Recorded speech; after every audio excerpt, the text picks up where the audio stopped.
taking this particular adjournment. It's an important one, Minister, in relation to a primary school, Glasnevin Educate Together.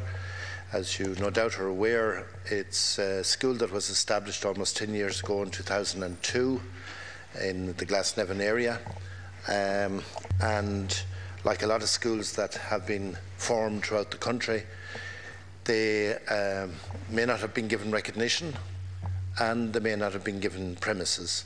So this school is in that limbo situation where the department has not granted it recognition as such, even though its numbers at the present time are 230 pupils, and the pupils represent all of Ireland, of course, but also 20 other countries are represented there, so they're covering a very broad spectrum.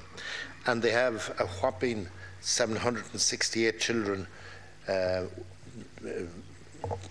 pre-enrolment up to 2015 who are anxious to get into the school.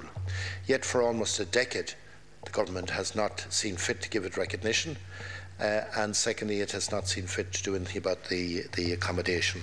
And the accommodation that is there is largely porta cabins, and they're old, they're dark, they're cramped, they're ant infested, they're the usual, they're too hot in the summer and they're too cold and damp in the winter, and they're not satisfactory conditions for children to be taught in at all. Unfortunately, there's too many of these situations existing, and I know that the Minister and both Ministers, the Minister Quinn and Minister Cannon, are concerned with those issues, that there are so many schools that they're inheriting in these conditions all over the place. They're particularly true of Gaelscoilne and Educate Together schools, where there seemed to have been a particular reluctance on the part of the Department of Education to grant them recognition, to give them that formal recognition, and also to do something about the prefabs and porta cabins that they've been living in. So what I'm saying here, it would be well worth the Minister's while to get a database of all such schools that are in that situation, so that you would get the pattern throughout the country and begin a programme. I'm sure the Minister has access to all that information.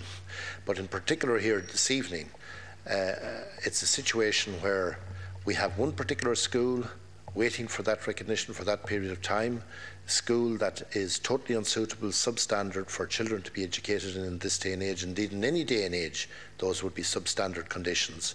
That there's a huge waiting list, and that the Department of Education has been sitting on its hands in relation to this matter. So I'm urging the Minister to take on board what I've been saying, take on board what Educate Together have been saying, what the Glasnevin School itself has been saying on a continual basis to the Department of Education, and now grant that formal recognition and begin to build a permanent brand new school for the children of the Glasnevin and surrounding areas.